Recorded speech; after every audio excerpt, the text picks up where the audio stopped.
Spirit. Minister D, the first song we sang was so prophetic. I don't know if you remember what we were saying. I belong to God. If we could go back there, I don't know if you can get us back there for a moment. Don't start the clock until I start preaching, okay? Because I got some things to say. First of all, God is pleased with East Bethel Christian Center. I have no desire to trick you, to embellish God, to exaggerate God, because He's God all by Himself. But I can unequivocally say, out of all the churches across the landscape of this world, I don't know, I can't answer for them. But for Easter Bethel Christian Center, God is pleased.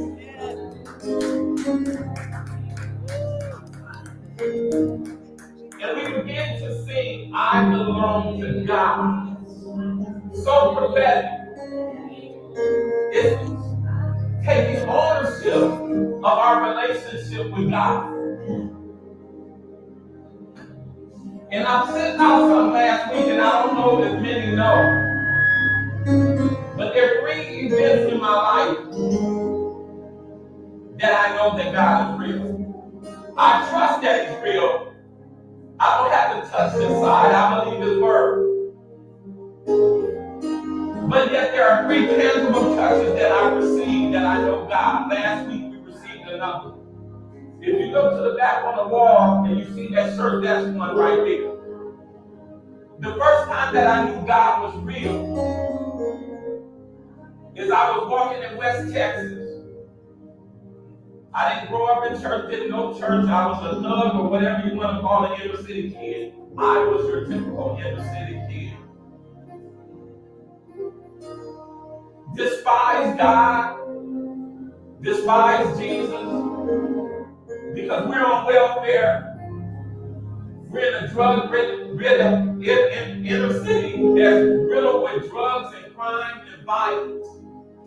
And I said, what kind of God would leave a people in a mess like this? I'm naive. So you couldn't talk to me about God. And you couldn't hand me a pamphlet because I was disturbed by the mere sounding of His name. And I said all that to say this, that God met me where I was at. Sometimes He has to meet you where you were at to get you to where He wants you to be.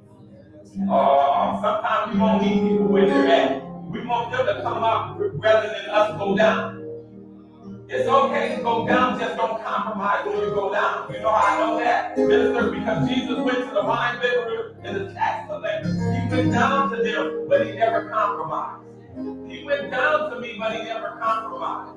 He knew that I needed to experience God in a real manner.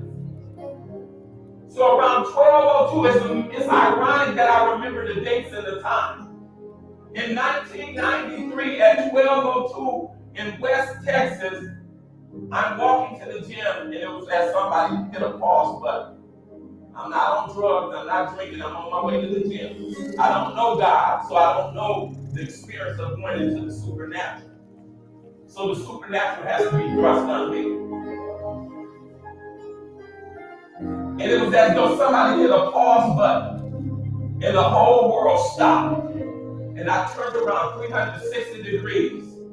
And I heard the voice of God say, in 2 weeks you'll be dead, and your wife will be dead, and your son will be dead if you don't give your life to me.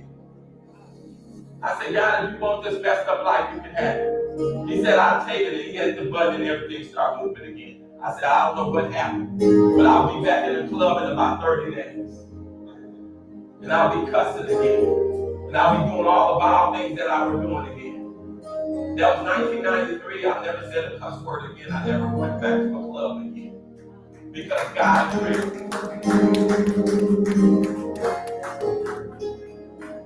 The second event, and I'll let you see it once I get to the third. The second time that I knew God was real. Cameron, are we taping? Are we taping? Can Can you pause it for a second? I was at a church, and I'll just